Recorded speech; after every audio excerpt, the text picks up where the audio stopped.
The John, Anik, and Kenny-Florian podcast. John, Anik, and Kenny-Florian. I fucking love them. I can't get enough of them. Let's hear that Boston next. Big jab there from Duffy, and Frank Mir is hurt now. Down goes Duffy, out cold.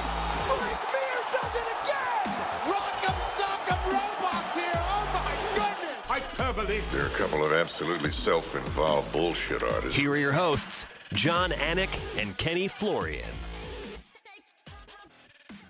Oh, we are raring to go this morning, 11:05 a.m. Eastern Time, Sunday, March 20th. Thank you for checking in on the audio or video side for what is episode 341 of the Anik and Florian podcast. We got a lot to get to. It was one of the biggest nights for the UFC ever, never mind in London, England. But I'm just happy to be in one piece, Ken-Flo. I was driving the minivan yesterday, and Florida man with no teeth runs red light. And next thing you know, 3 airbags deploy. None of my children were in the vehicle, thankfully. We had dropped them at grandma's for an hour. But I am a little shook today, so I can't bury the lead. I have to at least talk to my friend about this car accident because I got to shout out the airbags that just really, really work. You know, I don't know if you've ever been blasted by an airbag. But it's hot as hell, you know, it's a violent smell and sort of thing that happens. It smells like smoke, but it feels like it saves your life. You know, basically I was at a 4-way intersection. I was going through a green light and this Florida man, it's awful to say it that way. But as he put it, you know, he was going to turn right on red, but then at the last minute, he decided he was going to go to Home Depot and go straight. And the poor guy, he owned it. You know, I thought he should have been a little bit more apologetic. My wife thought he was fine. But yeah, man, I'm a little bit shook, you know. So he admitted fault and my minivan is totaled.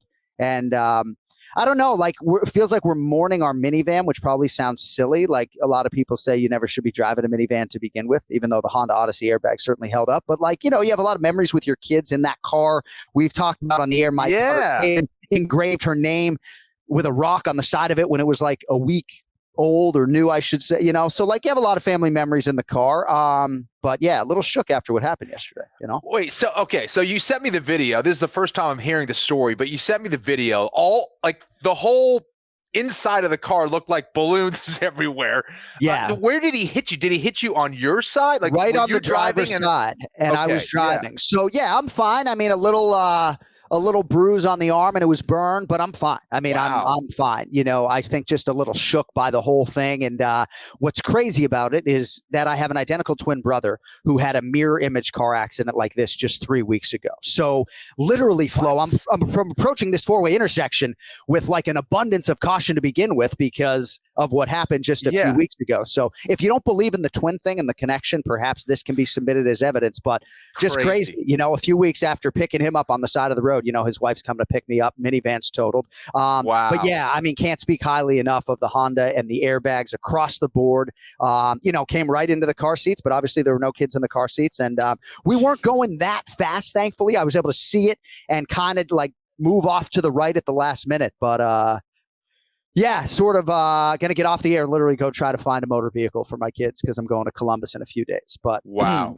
But that's neither here nor there. Glad you're okay, dude. That's the most important thing. And glad it wasn't one of your wife. Yeah. And you know, glad it wasn't one of Ken-Flo's nicer cars down there. But the real lead today in headlines is Tommy fucking Aspinall. And certainly we could lead the dance with Paddy Pimblett or Arnold Allen, who might just be the best fighter out of this group when all is said and done. But Tom Aspinall is a bona fide heavyweight contender, Ken-Flo. I don't much care for the number 11 next to his name. It might as well be a 4 as far as I'm concerned. Huge win for the heavyweight contender. And just want your thoughts on how he handled what was a very quick fight, the fight week, the pressure spot, and emerging as a true star, I think, after what happened last night.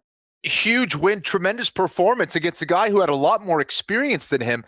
And when you factor in the fact that, you know, we were unsure of how he was going to perform with all this pressure, fighting in London, 5-round main event, all eyes on him, all the lead up, you know, which a lot of people don't realize is you do way more interviews, you do way more media when you're leading up to a main event and you're a part of it, right? So it just, you get the same questions. It's very easy for that to become a lot bigger than it is, or for you to make it a lot bigger than it is, and to put a lot of pressure on yourself and your team, all that stuff. So the fact that he was able to respond like he did and to perform like he did is a great sign, because physically, technically, he had a tremendous amount of potential. And I think he realized that last night. Looked phenomenal. And athletically, he's going to be a problem for everyone in that division. He moves so well for a big guy, very athletic, very agile, how he's able to move in and move out. And that was exactly what he needed to do against Volkov, who is absolutely massive. He used his speed, his agility, got in, got out, mixed it all up. We saw the full gamut of his mixed martial arts arsenal, and just too much skill for Volkov. Awesome. So you picked Tom Aspinall to win. He was a slight underdog when we taped our show. We taped it 5 or 6 days before they actually fought. He closed as the betting favorite, but obviously you liked the matchup for him. Certainly felt like he was closer to his fighting prime that he hasn't even arrived at, probably relative to Alexander Volkov, but huge win for Tom Aspinall. And I don't know what exactly you prove. I guess when I'm handicapping this fight, I'm thinking, man, unlike Curtis Blaydes, with all due respect, if Tom Aspinall gets Alexander Volkov down, I mean, he'll take your arm, he'll choke you out. I mean, the guy is a really good grappler, and we talk on this show so much about finishing instincts and submission offense. I am really encouraged by Tom Aspinall. He called for a fight with Tai Tuivasa, who is number 3 in the world right now after beating Derek Lewis. It would seem to me that Aspinall is in line for another main event. They like to headline heavyweights a lot. Your thoughts on what lies ahead, the ceiling for Tom Aspinall, and whether or not you have an appetite for a next fight against Tai Bam Bam Tuivasa? Yeah, it sounds weird, right? But I would have liked to seen him go a little bit longer for his career, to get a little bit more experience. But either way, he looked phenomenal. He was just that much better than Volkov. Now, what is ahead for him? I don't know. I think he's ready for those, certainly the top 6 or 7 guys in the world. Absolutely. I think he's ready for that. I think he's one of the few guys, when you look at the top 3 or 4, as far as their athleticism, I think he can match a lot of what they bring. I'm not sure he brings the same kind of power, but he brings that same kind of agility. So I think he's ready. I think anyone in the top 6, I think makes a whole lot of sense for him. So if you're sending any welterweight in the world into the octagon to try to beat Kamaru Usman, I guess that you might send Khamzat Chimaev in there right now. Now, I could be wrong.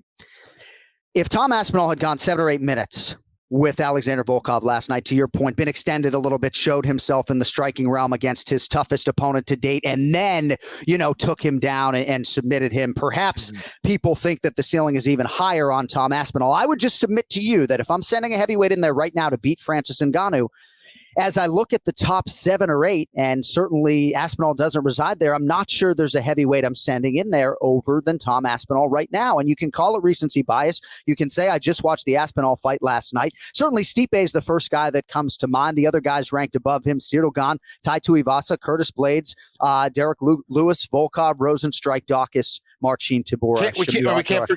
We can't forget about John Jones, right? Who's supposedly in that conversation. I don't know what's going to happen with him, but that's fair. Yeah. That's fair. So Dana White has said an interim championship is likely in the heavyweight division. And I tweeted this morning, what an opportunity now for Curtis Blaydes and for Chris Daukaus coming up in 7 days. I love the back-to-back heavyweight main events, but I don't know. That's just sort of where I'm at with Tom Aspinall.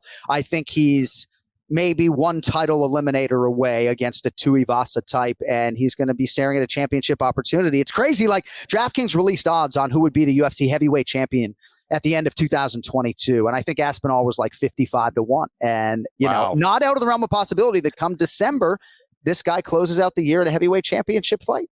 Interesting. Oh, listen, what about, the winner of Blaydes and Daukaus would be interesting as well.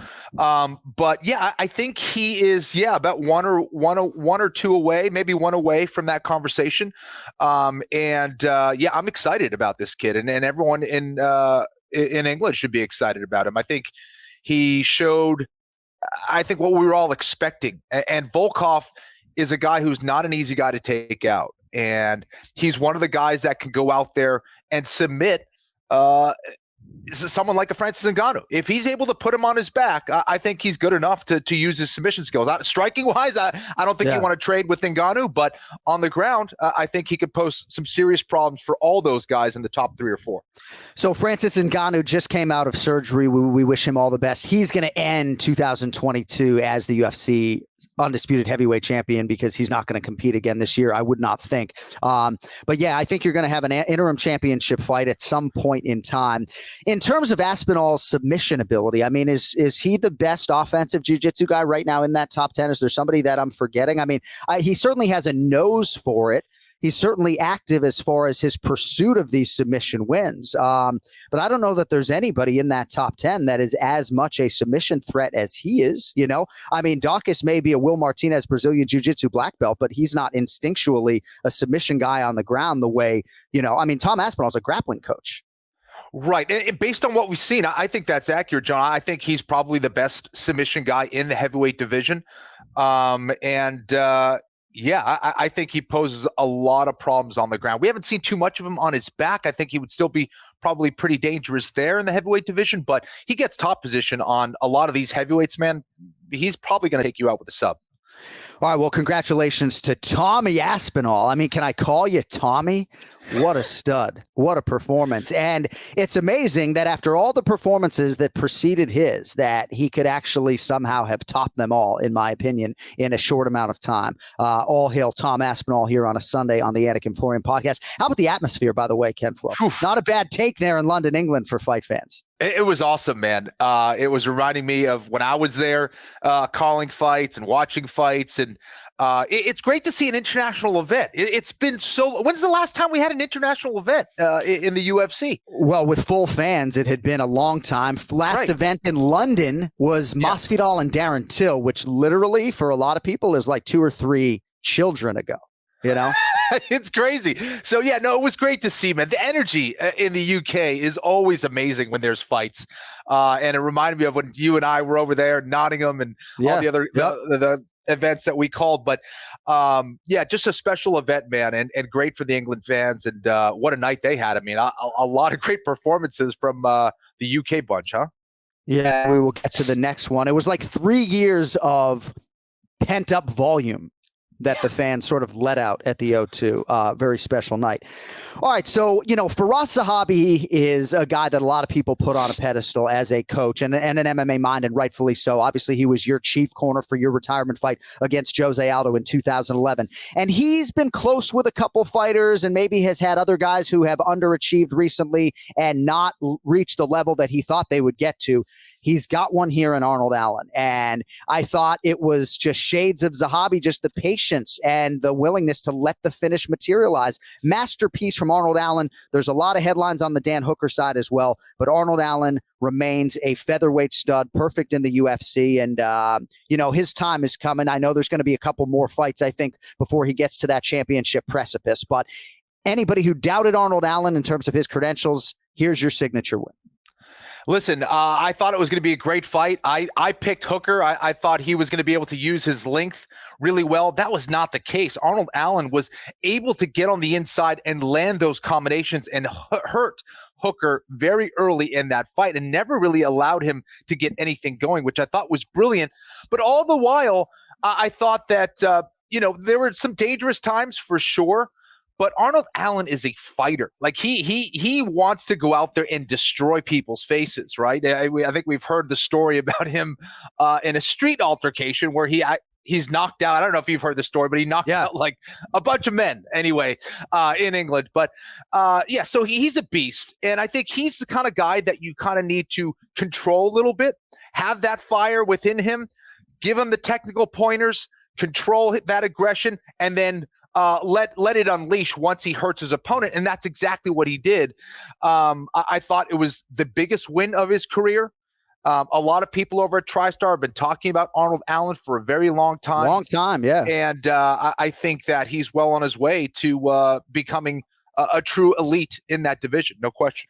Coming out to We Will Rock You, too. I mean, he's just an original, right? He seems to me to be an old soul. I'm just looking at his UFC resume, and I should have done this before the show. Instead, I was looking at fucking certified pre-owned vehicles on the internet. Fought once in 2015, 2016, 2017, 2018, 2019. He fought a couple times, just once in 2020, once in 2021. Yeah, so he hasn't fought all that often, despite being on the roster for a long time. Was 9-1 when he signed with the UFC. Now he's 18-1, 9-0 in the UFC. And, amazing. I think it's going to be a main event. He called for a fight against Calvin Kattar. I think, again, a lot of these guys getting that 5-round showcase makes a lot of sense. I would do Kattar and Arnold Allen right now. I don't know what's going to happen with Josh Emmett. I think that fight makes some sense as well. I kind of would like to see Josh Emmett get a championship opportunity because of his age and because of his injury history. But obviously, the Korean Zombie is getting the shot against Alexander Volkanovski, and Max Holloway is lurking. But I'm really excited about Arnold Allen, and England really should be. I talk about having a recency bias for what happened last night. Like, I think we should probably stop and acknowledge like the Canadian mixed martial arts crowds who are probably watching everybody heap praise upon the Brits and thinking like, do you know how loud we are per capita? Do you all forget? So shout out to all of you Canadians. We understand how loud you are as well. But what a night for England. And it's not just like Paddy Pimblett, who might be number 31 in the world right now at lightweight. I mean, Arnold Allen and Tom Aspinall could both be champions 2 years from now. We've had one English champion in UFC history, if I'm mistaken. Right. And it wasn't just about getting the W. It goes beyond that. It was the performance that they had and the way that they got it done. These were finishes, dramatic fights. So, yeah, well, I mean, what a crowd and what a treat they got. All right. So big fight next, of course, for Arnold Allen. On the other side, what do you make of Dan Hooker in defeat? This was tough. I thought he looked pretty good on the scale. To me, he looked healthy.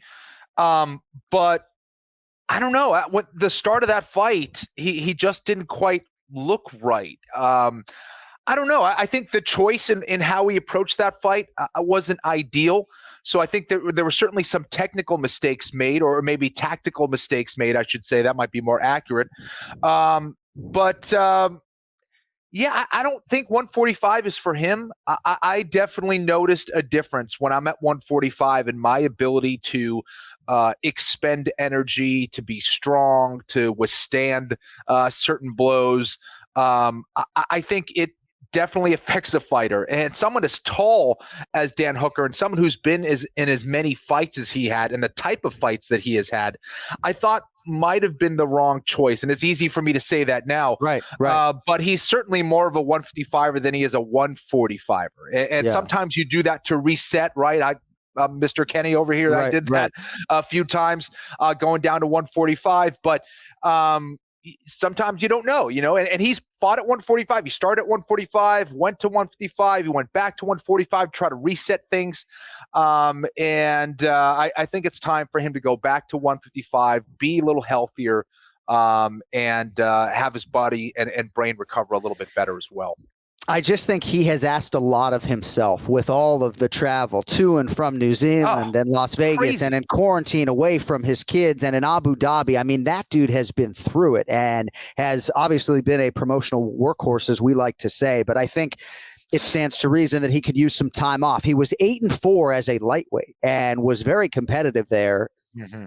Decided to push the reset button. I'm aligned with you. I would like to see him go back to lightweight. I mean, what were you thinking in the locker room after? If you don't know Kenny's fight history, so he dropped down to featherweight because it looked like he could get a championship opportunity with maybe a win or two. You beat Diego Nunes and you get a UFC featherweight championship opportunity. Yeah. Now, in the third round, Nunes hit you with one shot, and it seemed more location than anything else, if memory serves. But I guess I'm just curious, like how you felt in the locker room after those 15 minutes in your UFC featherweight debut after being a lifelong lightweight, about how your body held up cardiovascularly, your chin, all of that stuff as it relates to Dan Hooker. Yeah, I get after the fight, I was okay. It wasn't such a big deal after the fight, but the weight cut, the process of cutting that weight, and then the recovery process, and on fight night, you're still not sure how your body's going to feel. You don't. I never felt 100% at 145 pounds for either of those fights against Nunes or against Aldo. I remember, for Nunes, I felt like, strength wise, I felt good. Energy wise, I didn't feel great. I didn't feel like I had, so much energy to be confident in my performance. It worked out. I went 15 hard minutes. And against Aldo, I certainly didn't feel like I had the strength. I mean, my legs were literally cramping up as I was hitting pads for like 3 minutes. And I did like a 5-minute warm up. And that was it, because I didn't want to waste any more energy. I needed to save it for the fight, to the point where I had his back up against the fence at one point, and my arms were cramping up in round 1. And I'm like, geez, I still have another 20 some odd minutes to go. So these are kind of things where you're like, you take certain risks and you hope that it pays off. And it doesn't always work out in the fight game, unfortunately, on many different levels and all various forms of combat. You don't know what you don't know, and you try these things experimentally, hoping for the best.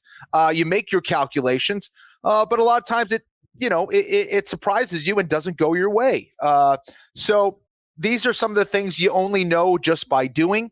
But I do think after this performance, Dan Hooker, his management, his coaches and team should say, hey, listen, let's get the best out of you.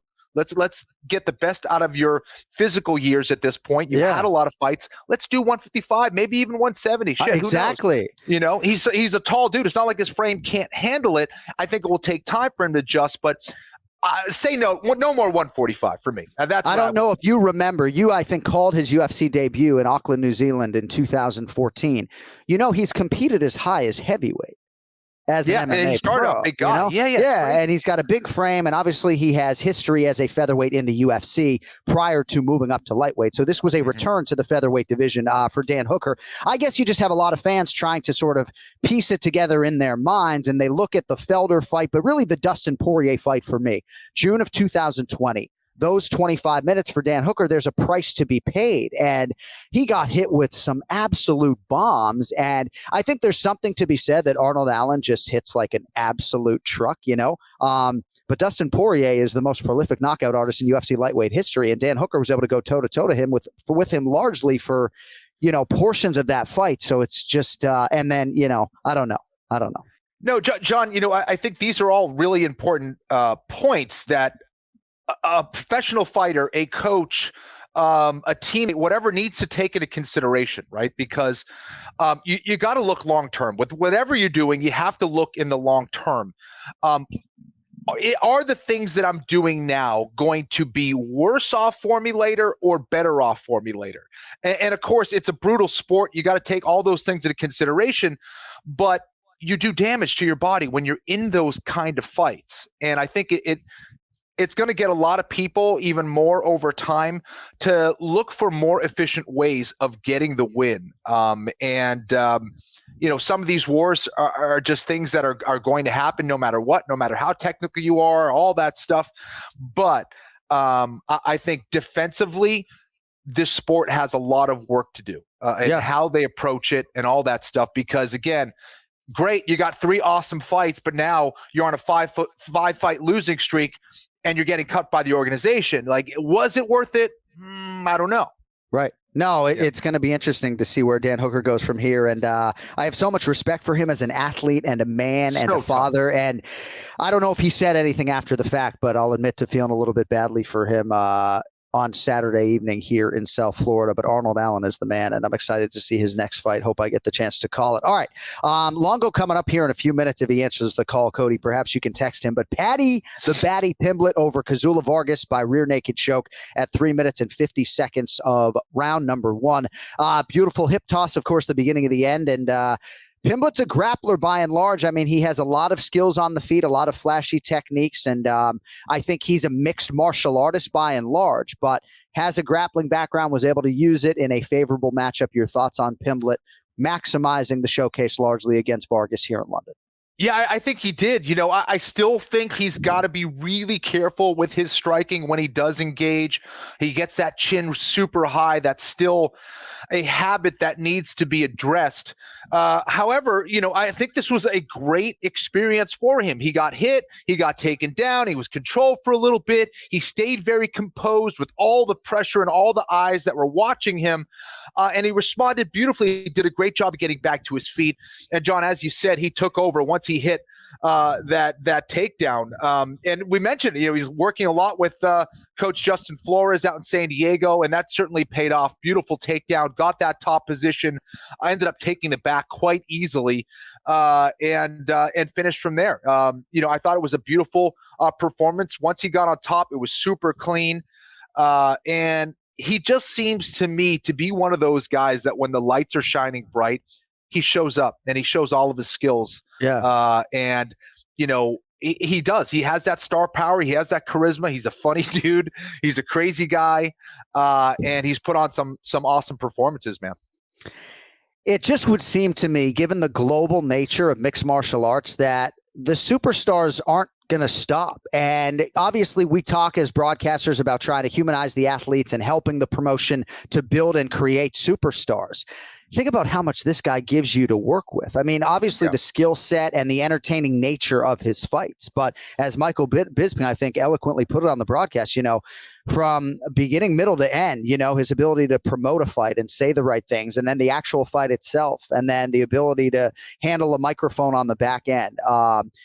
Chips in the center of the table like everybody else on Paddy Pimblett. As far as his lightweight ceiling, again, at times, I think a lot of the fan base feels like they're looking at a featherweight contender, but he's going to fight at his natural weight class. He still has a weight cut to 55. And if you just listen to anything we said about Arnold Allen and Dan Hooker, largely this audience is going to promote Paddy staying at lightweight. But,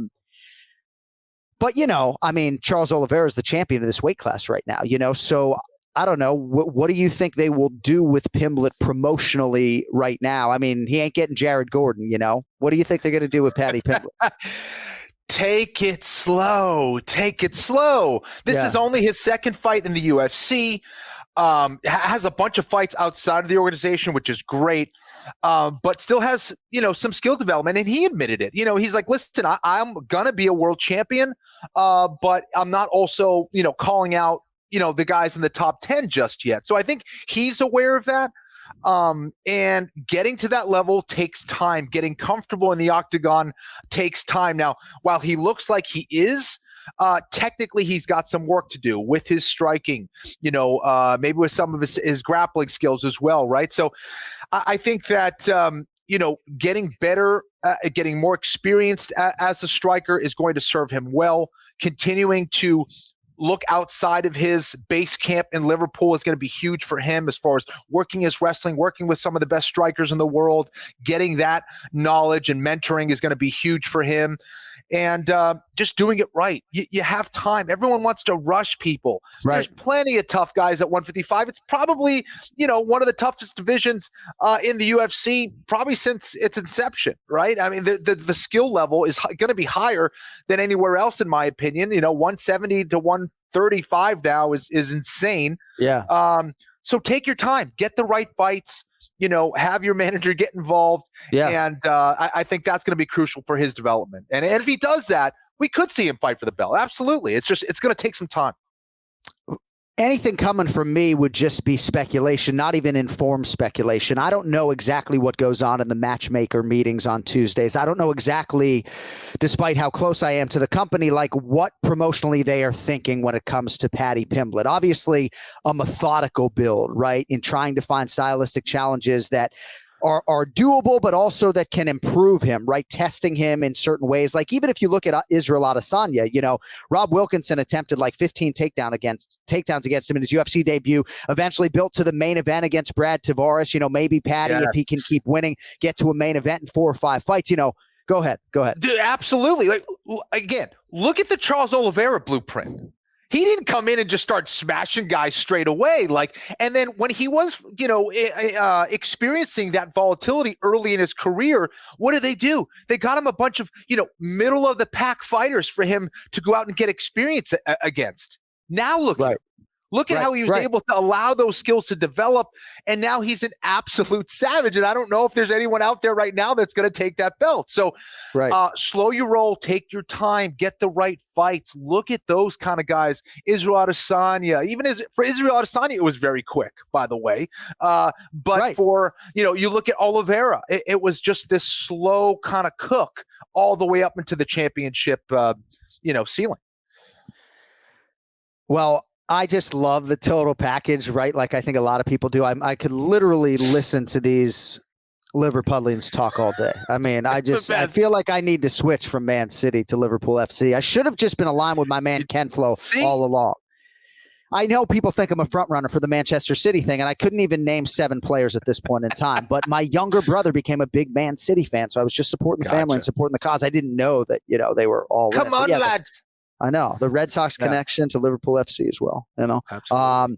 So my initial thought was somebody like Jim Miller for Paddy Pimblett, and maybe that would be one or two fights down the line. Now, Cody Merrow's throwing out Paddy Pimblett versus Jalen Turner, and my inner monologue that will become out. No, Cody, no way right now.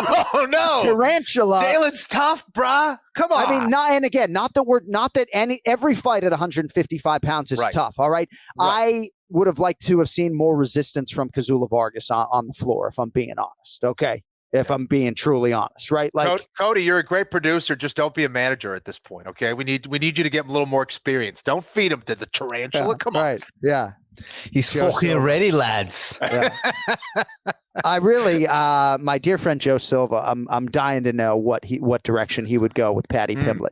Certainly ain't going to be Vince Pichel to fucking take him down and try to ruin his day. All right. Plenty more on Paddy Pimblett coming up. Let's get to the Ray Longo Minute. It's now time for the Ray Longo Minute. I want you to punch a hole in his fucking chest. That's what I want. The Ray Longo Minute. Starring Ray Longo. The John, Anik, and Kenny-Florian podcast. Yeah. Oh, headphones in the ears. Oh, dude. yeah. Get ready. What's up, doing? Man? How about, it's great to see you, man. How about Matt the Steamroller Frivola for that kid? I think that's a great matchup. Yeah, that makes sense. That makes a lot of sense. Yeah, let's do it. I think that makes a lot of sense. As long as Frivola doesn't land one of those punches, then that should be fine for Paddy. You tell Frivola to get on the social media waves and try to get that fight. It worked out for Jared Gordon, did it not? I think we're 2 steps ahead of you, but that's good. Yeah. I love it. No, that actually makes a lot of sense. He beats them everywhere. Well, right, and there you go. And again, but still, it's a guy that had a couple of losses. He just got a win. He's back in the win column. Definitely a fair matchup. Let's do it. There's a segment of the fan base, I don't know how big, that roots for guys like Conor McGregor and Paddy Pimblett and Ian Gary to fall on their face and lose, right? Even if a lot of it is confidence and not cockiness, right? I guess for me as a fan, last night, I just want somebody as tough as Frivola and not to have the fight just, I don't know. The submission defense, I thought Vargas left a lot to be desired.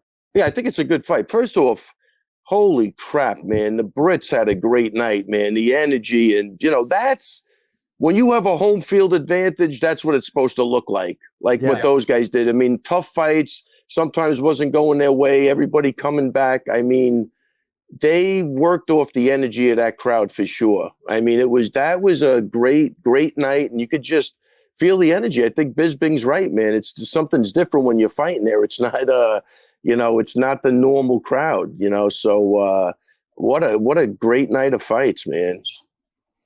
It's interesting as an American diehard MMA fan, right? Because I find myself having these thoughts, like even Aljamain Sterling competing in Jacksonville, Florida. I can't sit here and tell you he's going to have the crowd. I certainly expect he'll have the crowd, and I hope that he'll have the crowd. But what is it about the U.S.? Is it that we're so spread out? Is it that this sport is still in its relative infancy in the U.S., right? That, we don't have that nationalistic patriotism or support. And when we do, and we're booing Zhang Wei Li out of the arena, we get criticized for that too. So right.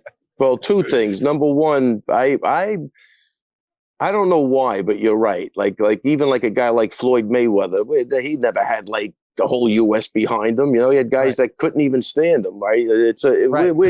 I think we're. Right, Ricky Hatton, I was there for Mayweather Hatton. Ricky Hatton had the crowd by a mile in Floyd's hometown. It's a good example. I think it's just it's part of the way everybody views us, like an elitist bunch of snobs maybe, and then we kind of, I don't know, there's something going on there. I don't know what it is, but it is different, and you're 100% right. Well, even today, sorry to interrupt you, which I rarely do, but even today, right? The filthy, dirty Americans are talking about themselves after the biggest night in British MMA history last night. That's it. So. But something, I think it's something along those lines. But wait, to get to your other point, Aljo will definitely have the crowd on his side. I guarantee you that. Yeah. Who are they going to root for? The Russian guy? Are you freaking kidding me now? No, you see what's happening. You know what I mean? But I guess I'm sort of asking then, how would the crowd compare for Aljamain Sterling in New York versus Jacksonville? How well do his fans travel? I mean, he might have, 50 or 75 or a couple.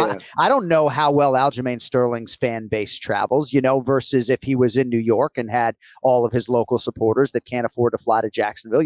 Our executive producer, Cody Merrow, produces the Weekly Scraps, Aljo's podcast. He's trying to find a flight down to Jacksonville right now. So, I'll tell you, but you were there the night Weidman fought at the Coliseum, and that energy was electrifying. So that was insane. It's crazy. That card didn't do good on TV numbers, but the card in Long Island was definitely unbelievable. And You're bringing your A game today, because that's a phenomenal example. That's one of the loudest American crowds I've ever experienced at a UFC. Yeah. Now, I think it was because I was in the corner. Weidman thinks it was because of him.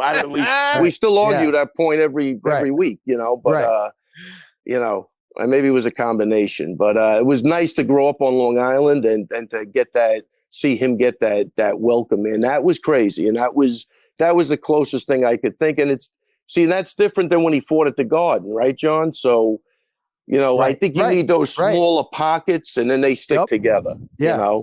Like, put it this way: you put Aljo in a fight at the Coliseum, I guarantee you'll see a different thing, because he grew up in, I think, Uniondale, which is right there. That's a big difference, no doubt about it. And I think culturally, it's different too. Like in Europe, you have that soccer influence, and they're in the crowd, they're singing, they're chanting. It's like.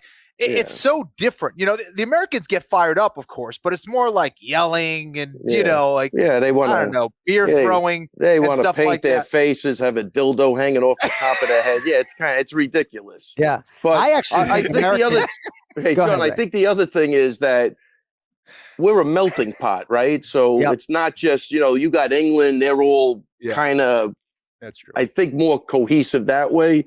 And we kind of have 50 trillion different ethnicities and crazy, and stuff like that. I think that adds to it, All I'll say, is that I can think of all the fighters that go stars and stripes on fight night, right? Yeah. Because it means something to me, whether it's Chris Weidman or Michael Chandler or Justin Gaethje, it's like, oh shit, man, it's just nice to see every now and again. And obviously we're putting the spotlight on that because last night was a special night for. Yeah, I think that was a special night. And again, everybody did what they were supposed to do, with the exception of one guy who almost had Topuria out of there, which was crazy. But again, man, if you're not willing to walk through fire and to take that type of punishment and come back, now that's one tough motherfucker, man. I mean, those Georgians are built different.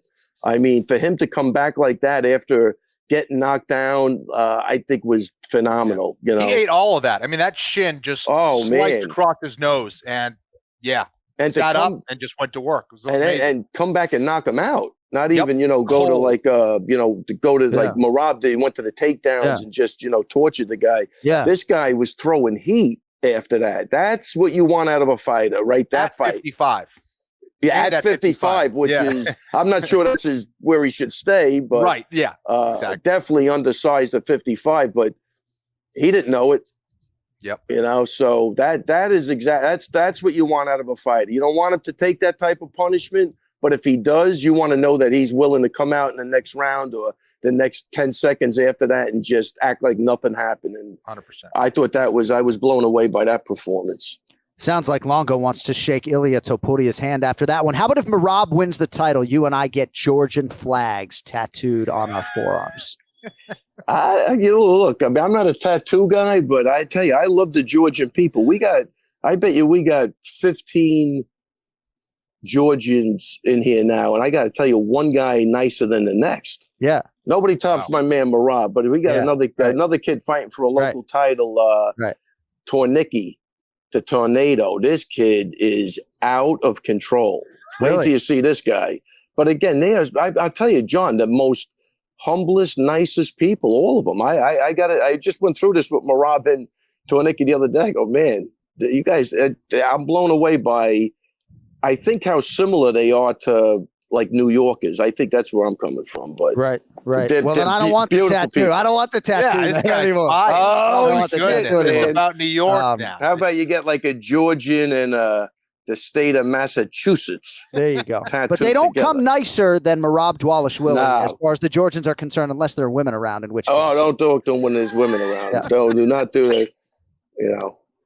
All right, so there are a lot of things I want to get to with you. Really? Try to be Like efficient. what? Well, Tom Aspinall. Yeah. How about that? Another guy rose to the occasion, made it look simple. He just That's a future heavyweight champion of the world. You're just going to tell me he rose to the fucking occasion? I mean, it looked to me like the future UFC heavyweight champion of the world.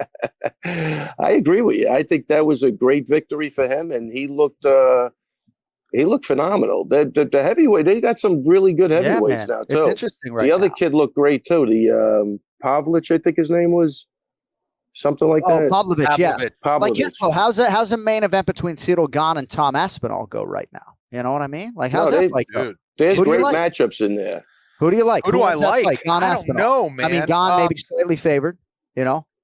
Yeah, I mean, Cyril Gane, he's got a real tough style to deal with. You know, has some good footwork and stuff, but with Aspinall's high pressure style, I mean, he could pose some serious problems. He's certainly going to be the better grappler. Without right? a What is doubt. Gane going to do? What is Gane going to do? You know, Without a doubt. he can't grapple with him on the ground. And I think even on the feet, Aspinall would land a lot of shots on him. I think. Yeah, and I don't one of the think few guys who can. I don't think Ngannou will do any better on the ground with him. You know what I mean? I think they both Not on have the a ground. problem.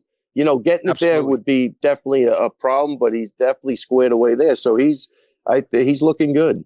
And we talk about Fabricio Verdum historically as this great heavyweight offensive submission guy, Brazilian jiu-jitsu practitioner. No question but about Aspinall is a much better athlete, I believe, as far as if you put him at a free throw line. I could be way off base, you know, but to me, Aspinall just the fast twitch muscle fibers. Yeah. Is that what they talk about? Yeah. I mean, But I tell you, as far as submitting somebody off your back, I think Verdum was at another level. yes. So, all right, couple other things.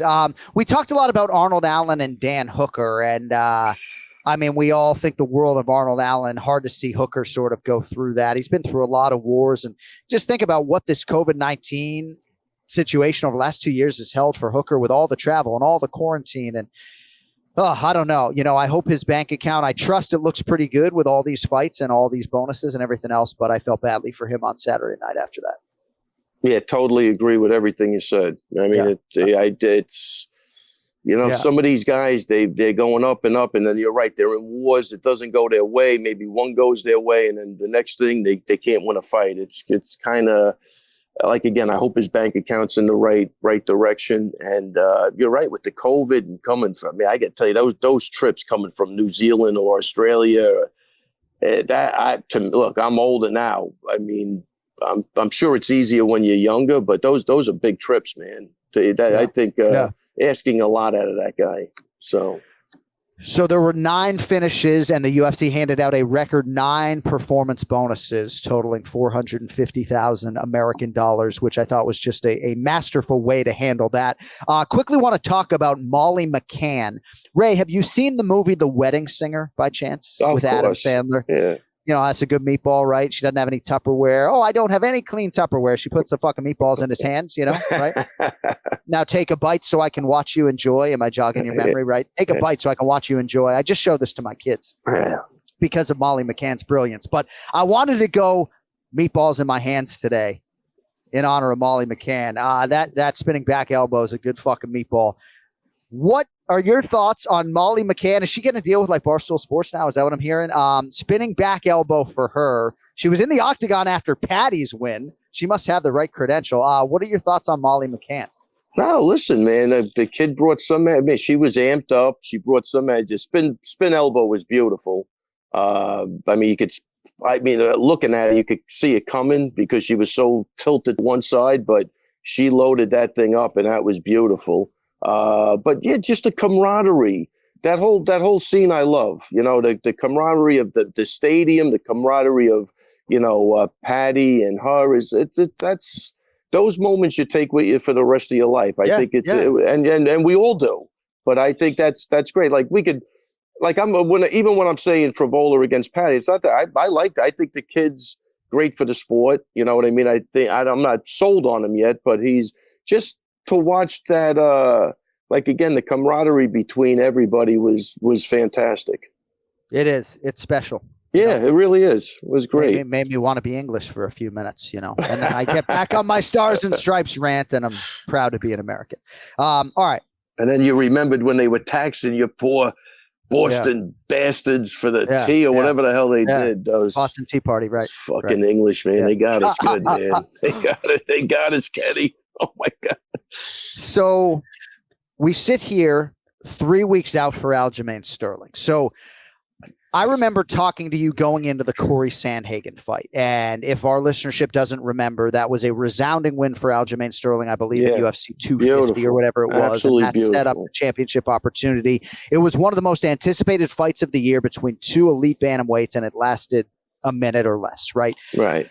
But you were very tight-lipped with us, as you often are, and I'm not, it's fine. Like in terms of how Aljo was like a few weeks out, right? You don't give us a lot, right? And he could be in an amazing place. He could be in a not so good place, and the neck could still be an issue. And I don't think, as a former broadcast journalist, that I'm going to be able to extract much out of Ray Longo here 3 weeks out from a championship rematch with Petr Yan that is highly anticipated. So do you have anything for us on Aljamain Sterling in terms of how he looks and, what his American fans can expect on April 9th? And I couldn't really hear you. What? Can you just go back to the beginning? No, seriously. No, listen. First off, I heard that, I don't know if this is true. You could confirm it because I heard you're cornering Jan. Is that true?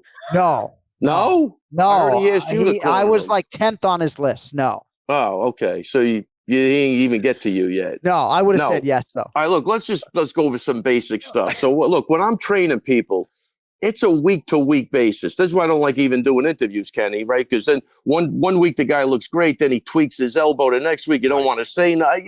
I'm not. And then you're a liar. You said he was good, then he had an injury. So I just learned to shut my mouth. But as of right now, he looks great. He had a great day yesterday. I think one of the things with the Sandhagen fight is, but this is my opinion. But I mean, I do talk to him sometimes about it. He thinks every fight's going to be easy, right? Like I'll just go in there, take him down, choke him out. So we got to get past that.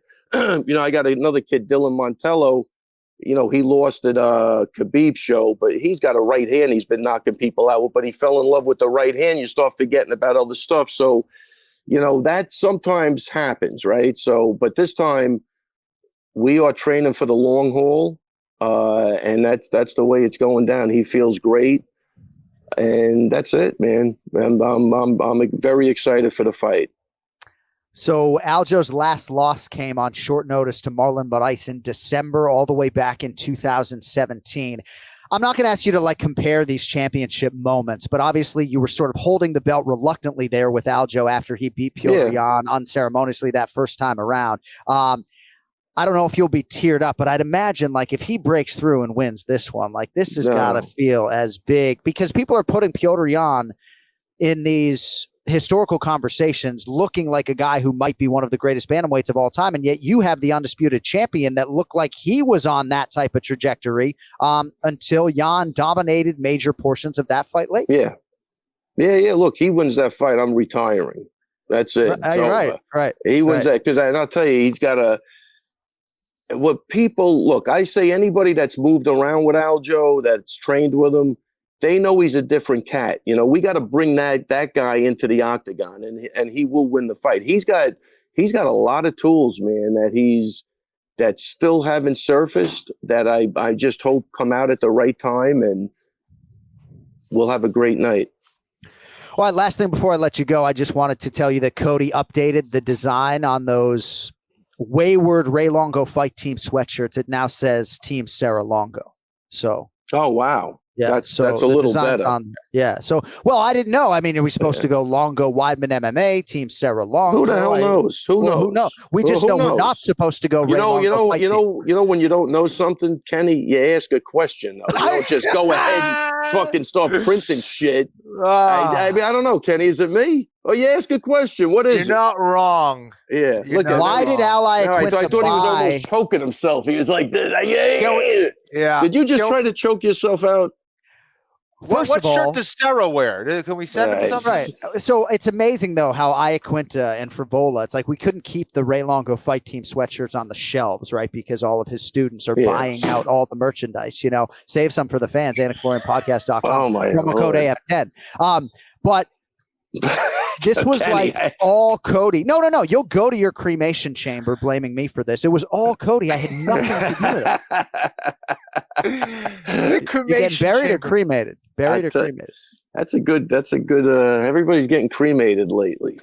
I don't know which way I'm going. Well, here's the thing. Whenever that happens, John, the T-shirt sales are just going to go through the roof. And we get it all because Ray's done. He's out of here. We get all the profits, right? Man, this is unbelievable. This is you got to look ahead, Ray. Atrocious, I tell you.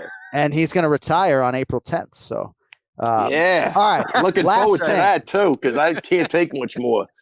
Because we're having a good time. I have never asked this question in my life of anybody else because I don't love the question, right? Yeah. But because we're here and I want to let you go on a high note, right? Yeah. Oh, a high note. Ken-Flo, me and Cody. Yeah. Ken-Flo, me and Cody. You have to marry one of us, kill one of us. God. Yeah. Are you kidding? Are you joking? How old are you? How old kill me? I figured you might kill me today. So I'm gonna fuck. You're definitely getting to death. You're definitely getting bent over and fucked. I'll be honest. Okay, that's all we need to know. All right, here we go. You can we gotta go. On that, listen. I'm in Houston this week with Nas the Dream, Saudi Cup. Okay. I screwed his name up, I'm sure. But he's going to have a great fight this weekend. And then I'm back, and then we go for the biggie, man. We're going for the biggie. But I can't even remember the card. I'm drawing a blank because I want to give a shout out also to Carlo. What a great guy from the Chicken Pound. He's going to be sponsoring the show. So we'll talk about that off the air. But what a great guy, great company. Especially if you're making your weight cut, and he's a former bodybuilder who understands that people are tight on money and stuff. I met with him on Tuesday. What a sweetheart of a guy. We're pushing the Chicken Pound, baby. That's what we're doing. That's our goal for the next couple of weeks. So the Chicken Pound. So they're not sponsoring this show. They're sponsoring that regional MMA show. No, he's going to sponsor the Ray Longo Minute, but he also wants to sponsor you guys. Oh, so, yeah. The Ray Longo Minute presented by the Chicken Pound. Yeah, baby. How's it sound? No, give it to me in like your UFC broadcaster voice. All right, today's Ray Longo Minute is presented by the Chicken Pound, where you can get a pound of fucking chicken anytime you goddamn well please. Exactly. Never cook chicken again. Hashtag chicken champions. You're going to be good, John. I like this. Right. That was your audition. Safe to say 341 episodes into the show, we owe you much more than you owe us. Like we are eternally No, that's not true. You guys give me a lot of nothing, but they give me a lot of it. You know how that goes. It's a lot of it. That's the most. Yeah, but there's a ton of it, though, man. I don't even know what to do with. You know when you have a ton of nothing, what do you do with it? What do you do, John? Tell me. I promise you, in the next 8 weeks, there's going to be some very exciting news. How's that for a guarantee? I'm still waiting for another check on the shirts. Kenny and I don't take a cent for merchandise. For the record, Ken-Flo and I have not taken. Just make sure that Ray doesn't see our account. I think Kenny is funneling this shit into Bitcoin. I know that for a fact. Anyway, you're not wrong, Ray. I don't want to really air out our dirty laundry on the podcast, but no accounting. Right. There is rumors. Are we getting together in Florida finally? Yes, we are. Right, and that's why you need to marry Kenny and kill Cody. And we'll talk to you next week. Maybe that might be the weekend. Cody's got a lot of upside. That might be the weekend you get it, John. We're good. We'll actually be closed on that weekend. So. Hey, we'll talk to you next I told Sunday, John huh? he should be working on his grappling skills. All right, right. Oh, man. Get my guard here. Let me close my No, guard. it won't be in the guard. I'll have your back. Trust me. Go over all back attacks with him, Kenny, because it's coming. Oh my strong. God! You guys oh are the my God! Ray, get out of here! There Oh it my is. God! The great He's unbelievable. Raymond Peter Longo. Amazing. That guy gets nowhere near my back. My back take defense is not great, but although Longo did train in jiu-jitsu more than I did. All right, did. Spirited Ray Longo Minute today. Presented, I guess, by the fucking Chicken Pound. All right. We have another UFC live event coming up this Saturday in Columbus, Ohio. It has been a long time since the UFC has been in Columbus. Let's make some picks with our man Bryan Petrie. Let's get to the main event challenge. It's the main event challenge.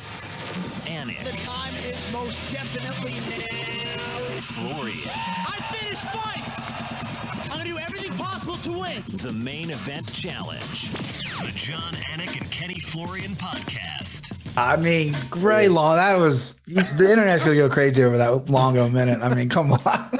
I mean, what else can be said? What else can be said about He's a nut, man.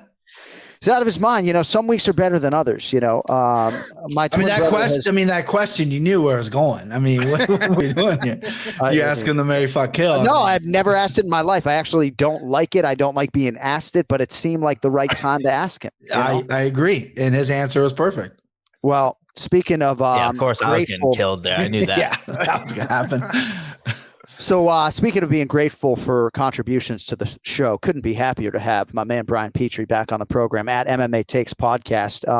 Listenership really enjoying you, and we appreciate having you on the show. I didn't update the standings. I do know that it was a perfect week, though, for Bryan Petrie yet again. Hit Arnold Allen as a slight underdog against Dan Hooker. Also hit Tom Aspinall as an underdog, and you guys were both unified every step of the way. So Team Anik maintains control of the board as we move it along to UFC Fight Night, Blaydes versus Daukaus in Columbus, Ohio. Before we get going, we're going to get to Matt Brown here in a little bit. Kenny and I were in Cincinnati, Ohio in May of 2014 for the call of what I believe was Matt Brown's first UFC main event, Kenny, against Eric Silva. And it was a time when Eric Silva was all the rage and, Matt Brown was having none of that noise. But I went back to make sure it was you and me on the call, Ken-Flo, this morning. And obviously that was in BP's home city. Right. So I don't really have much more on that. Bryan, you weren't in the building that night. I was 100%. My wife and I's first event together. Yeah, they've been to Cincinnati twice. I've been in both events. Yeah, that was an electric main event right there. I got the poster hanging up on the wall over here. I could move my camera, but yeah.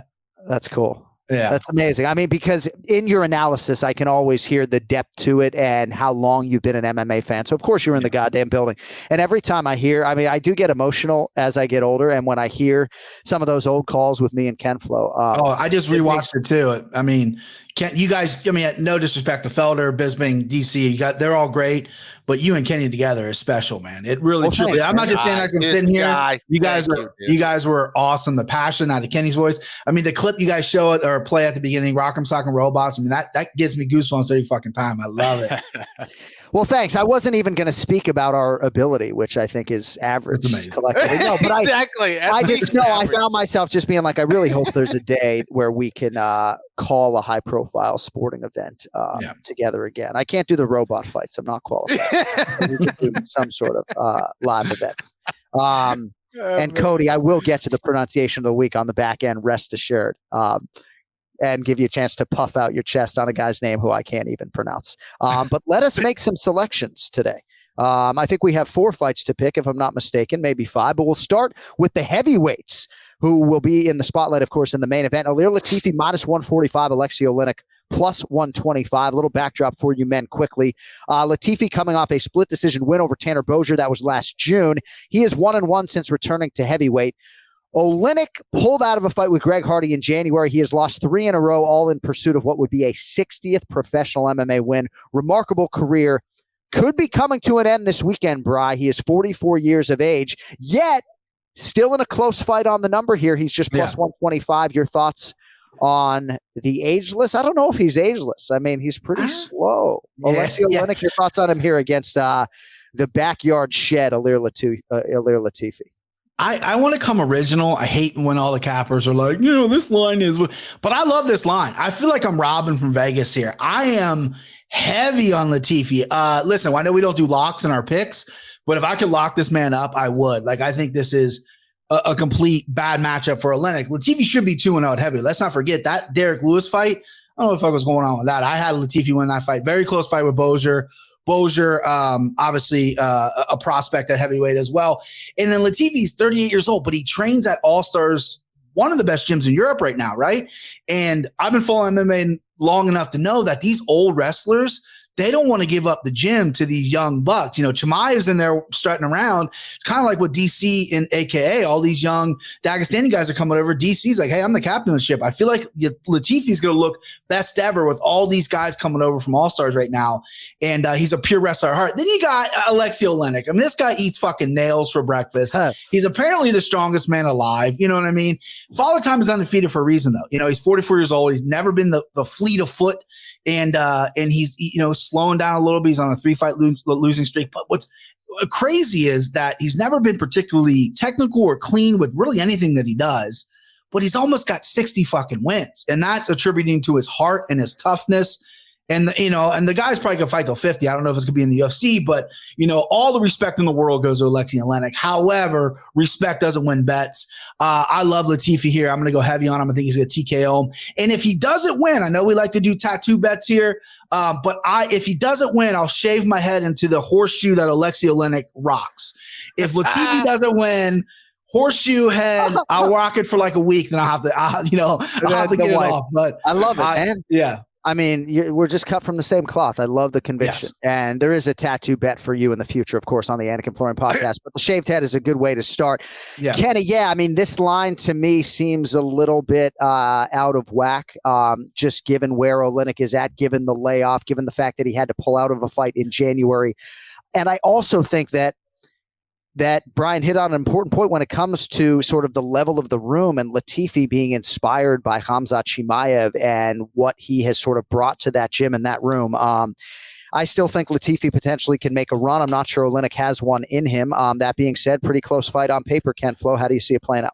Yeah, Bryan killed the breakdown. And also the shirt. Can we talk about the shirt? The Ultimate Warrior shirt? One of my favorite wrestlers of all time. One of my childhood heroes. Man. What? Yeah. Amazing. Listen, man, I think that's spot on. I think that Ilir Latifi's ability to keep it on the feet will be the difference. I think his short and stocky stature will also help him, should help him to prevent Aleksei Oleinik from taking the fight to the mat. Now, Oleinik will probably still try that, Ezekiel choke from the top position if he's able to get into that clinch position, but it's going to be difficult to do against Latifi, I think. I think Latifi hits way harder. Oleinik still hasn't quite developed his striking to the level where I think it's a threat. Tends to shoot in from a little bit too far away. So, this is a great fight for Latifi. Based on Bryan's breakdown and prediction, I think that line is going to change with the quickness. So get in on Latifi. All right, we'll see where it closes right now. Minus 145 at DraftKings Sportsbook. All right, pick 'em fight at welterweight. Matt Brown, minus 110. Bryan Barberena, also minus 110. As you guys know, this fight got delayed from its initial booking in December. Brown tested positive for COVID-19. He's 41 years old, but still productive, dating to his last fight, a knockout of Diego Lima. And as we mentioned, here in his home state, the great state of Ohio, Brian Petrie for the first time since May of 2014. Your thoughts on Matt Brown here against Barberena in a pick'em? These two guys are made for each other. I mean, hopefully they split a can of dip after the fight, and they're just buddies. Dude. It's like they're the same guy. You know? Matt Brown, Ohio's own. I believe he's Xenia, Ohio, but he lives in Columbus. It's about an hour and a half away from Cincinnati. I've been in the same room as Matt Brown many, many years ago. He's come down and trained with Rich H. Franklin. That's a story from another time. So I've been around him a little bit. And fighting in your hometown can be a blessing and curse. He blew the roof off Cincinnati. He called Cincinnati Columbus. I don't even remember that. He's like, "What's up, Columbus, Cincinnati?"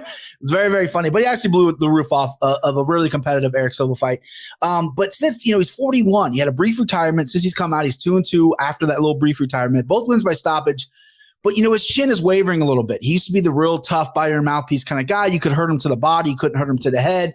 Now he's starting to get wobble a little bit. The Diego Lima fight, his last one, he got rough first round, came back the second round. But 41's impressive. He seems motivated. And enter Bryan Barberena, who also had some really bad injuries. He didn't really take as much time off as I think he should have. He had a real intestinal thing. But his two losses, besides two losses, they're elite guys. He's lost to Colby, he's lost to Leon Edwards, Vincent De Luque, Randy Brown, who's up and coming. Unfortunately, I don't look at a guy's extensive record. His last two wins were against guys who haven't won in the UFC, and he didn't finish them. So that kind of gives me pause. But this is very good matchmaking. Both guys bring on the feet. I think Barberena is cleaner with the hands, and I think Matt Brown might look to grapple a little bit. He's working all over his all game. Problem is, Matt Brown, I think sometimes when he grapples, he's going to gas a little bit. Being 41 kind of scares me off. I think it might slow down. And being an Ohio kid and being a Buckeye, I might get my Buckeye taken away from me, but I'm going to go Bryan Barberena by KO here. I love the pick 'em. It's a great line and it's a great fight, but should be action packed. And clearly he puts handicapping at the forefront of what he's doing here. There's no hometown discount when it comes to Brian Petrie. So Bryan Barberena, stay on that card, defeated Darian Weeks in December, now coming up on UFC appearance number 14.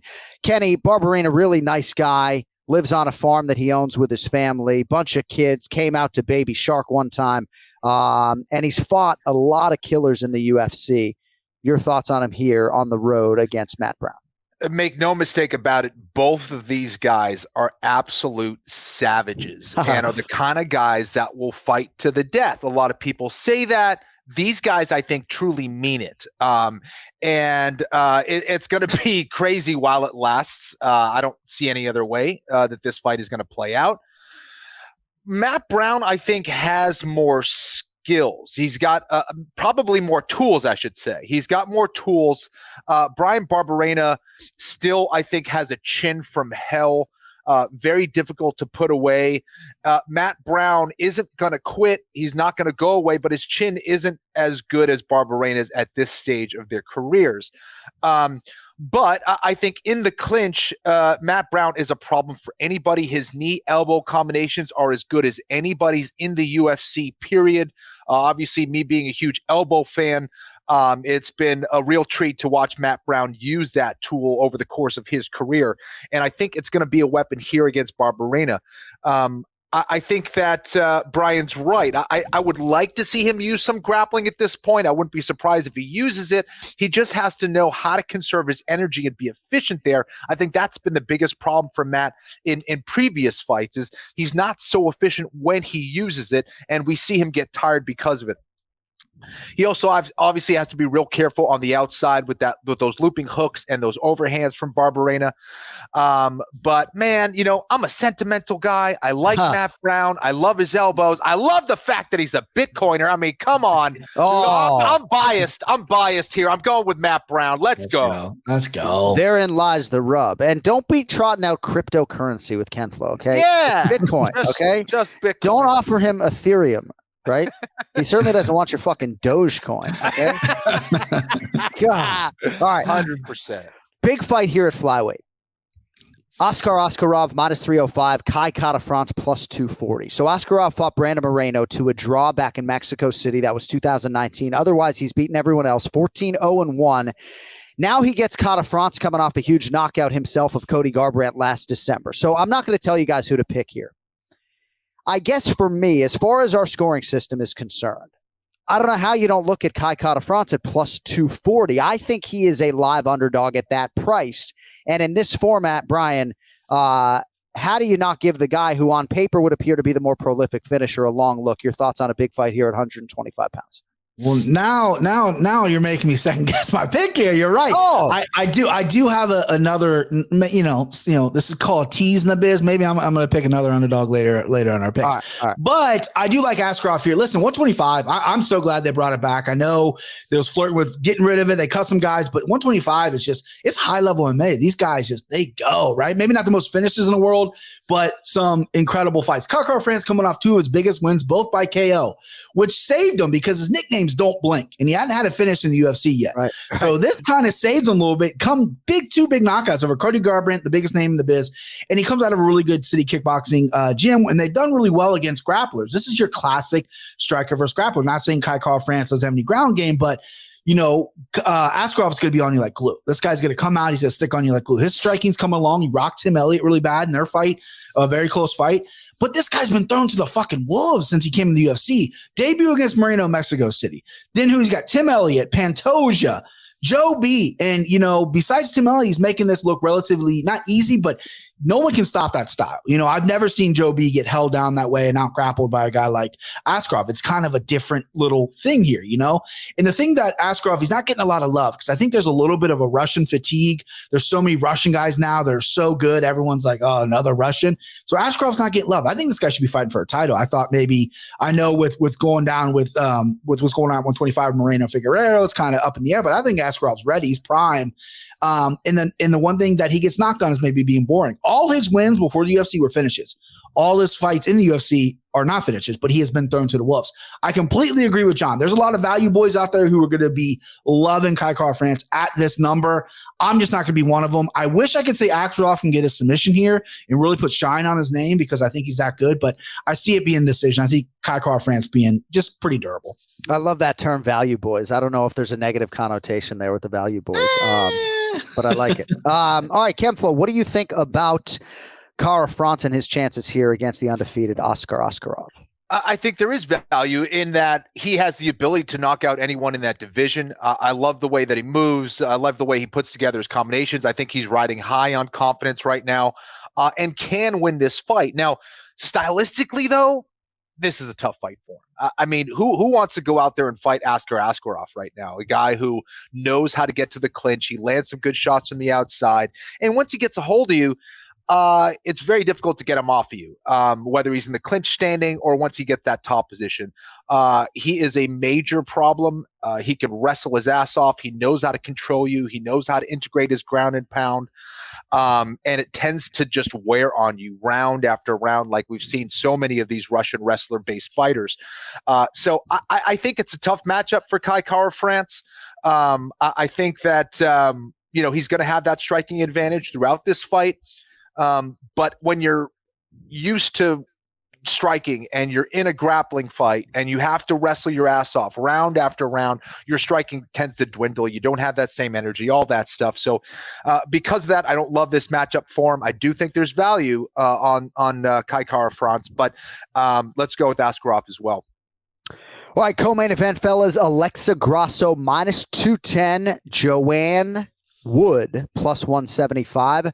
So Grasso 2-0 here, Bryce, since moving up to the flyweight division. JoJo on the other side needs a win. She has dropped 2 in a row. She was actually supposed to face Aleksei Grasso last November. Grasso was eventually replaced by Tyler Santos, who went on to submit Joanne Wood. And if JoJo is going to fight for the belt, absolutely has to have this one. She is not favored to get it done. Brian Petrie, your thoughts on the co-main? This is tough for me because I always ride with Joanne because from the Ultimate Fighter, she has that adorable Scottish voice and she seems like the sweetest person in the world, but then she switches on the cage. She can be a killer in there. And Grasso's someone who, she lost her debut against Felice Herring. She lost to Tatu Suarez. And I'm like, I don't know about this girl, right? But she's really fucking good. So I've faded her and I've rode the wood. So now my brain is like, okay, what are you going to do here, idiot? So I think Grasso should be the favorite. I think she's coming off some really good wins. And I think her boxing is looking really clean and fast. Her foot movement is incredible. Her head movement's great. Her cardio checks out. Joanne Wood seems a little bit slower than there. She's 36 and she's fought everyone and she's hard to put out. She had a really close fight with Lauren Murphy. She looked a little unmotivated against Tyler Santos, who's actually a beast the last time she's coming out, but I don't want to knock Joanne Wood because I do like her. I think she's a special person. She's a really talented fighter, but when I look at it and I'm taking all the sentimental stuff, I'm going all the sentimental stuff out of my brain, just going right to the fight. I think Grasso is going to cruise here. I really do. I think it's going to be an easy decision win. I wouldn't put her past her getting a late TKO finish, which could be a lot of money because a lot of women's fights go to decision. It's like -400. You get a late stoppage in like the third round with Grasso who can keep up that pace and have really good boxing. You can get a great price, but I'm going to go Grasso by decision. I just think she's too fast and cleaner everywhere. Beautifully done, as usual. Aleksei Grasso, minus 210. Jojo Calderwood, Joanne Wood, I should say, plus 175. Ken-Flo, your thoughts? Yeah, John, it's hard to go the other way. I think that for Joanne, I was kind of waiting for a turnaround maybe a few years ago where something would change, and I haven't quite seen that in her. I think that there's been some subtle changes. She's gotten better overall for sure, but I don't know. I thought there was more potential there than what we've been seeing. Yeah, I think Aleksei Grasso's the more explosive fighter here. I think she's a little bit cleaner with her striking.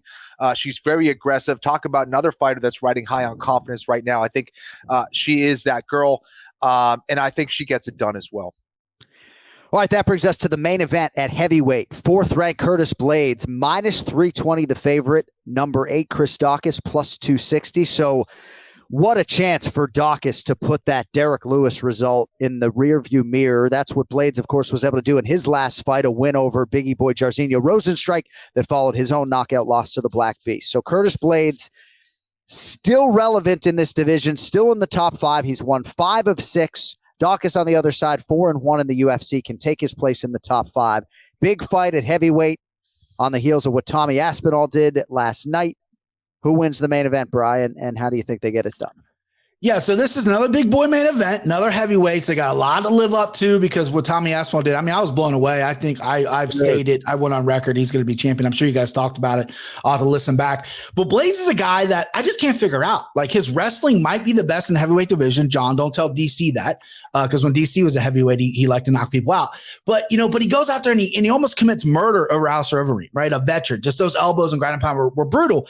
Then he has a lackluster decision over Justin Willis. It's like, wait. What happened to so it's so hard for me to really back this guy. And then, he's lost to 2 men, Frankie Murder twice and Derek Lewis, both guys with crazy power. I mean, that's going to happen. My biggest issue with Blaydes is something that John has brought up. Why doesn't he team up with a guy like Florian or a guy like Henry Gracie, these jiu-jitsu guys who are made for MMA, who get submissions done for you? Curtis Blaydes takes everyone down. Get your BJJ tight. He's young. He's 31, which is like 25 in the heavyweight division. You can really, take some arms and necks home.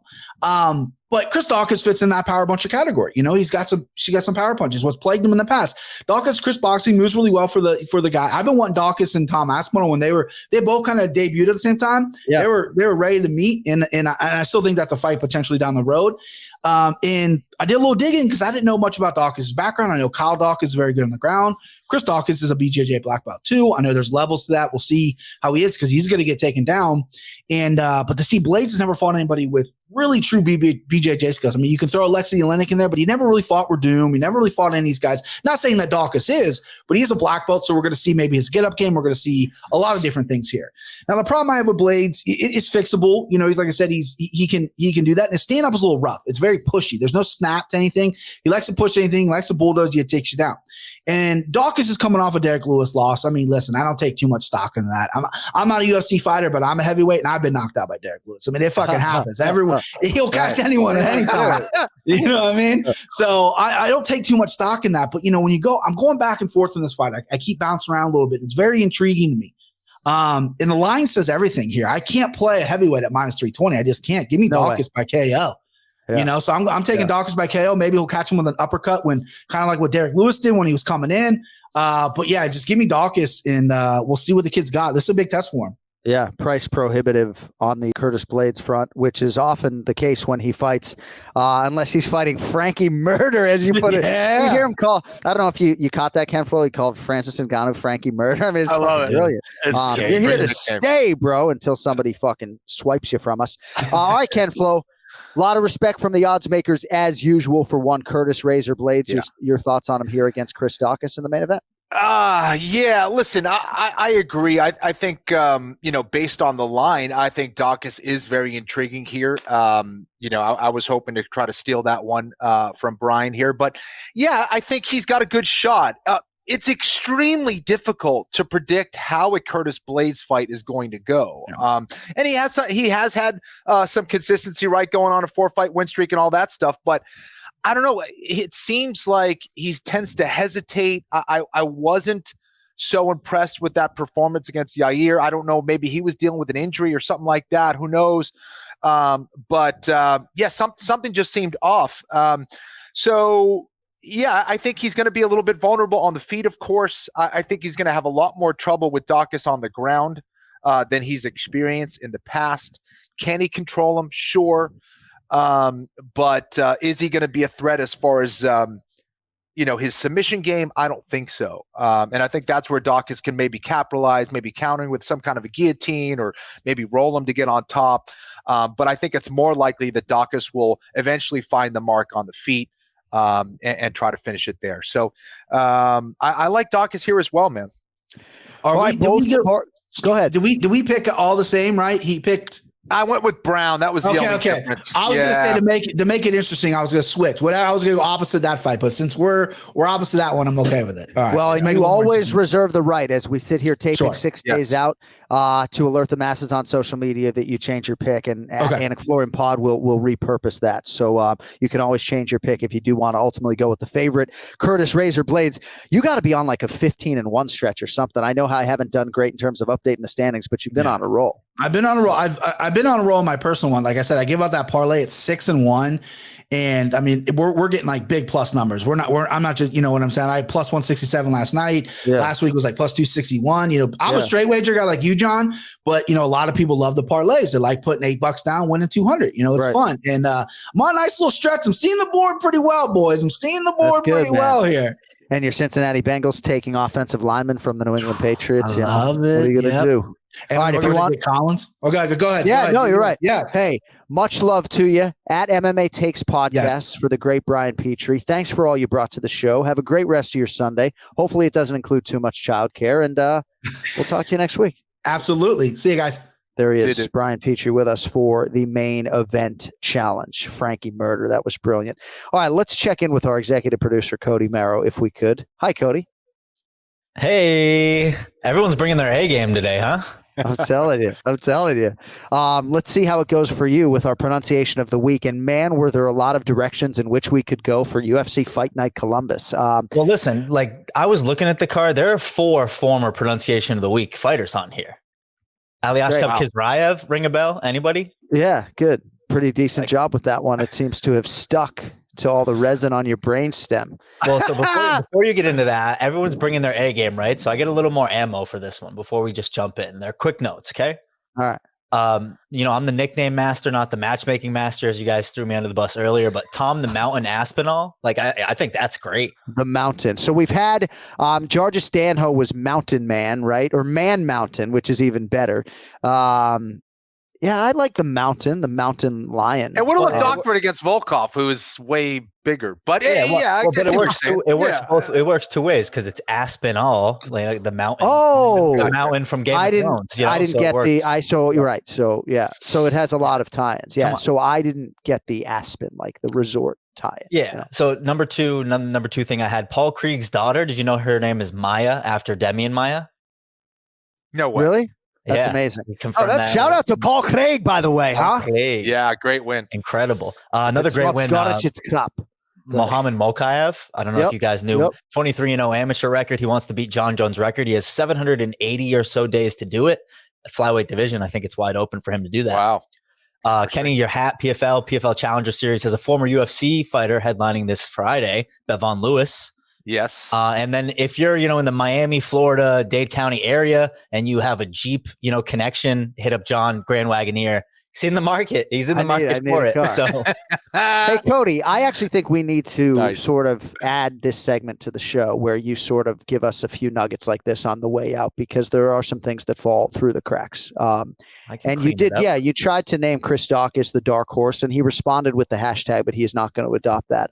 Let's get to the pronunciation of the week, though, if we could. So this man will fight Mark Jacasey in Columbus, Ohio. Nicknamed Slava Claus, got a knockout courtesy of a body kick in his UFC debut. Cody, of whom am I speaking? Well, it's a great nickname, but I believe you're speaking of Vyacheslav Borishev. It's not Vyacheslav. I don't believe so, unless I'm going to be doing some revoicing at the end of the podcast here. But let's hear him say it. Vyacheslav Borishev.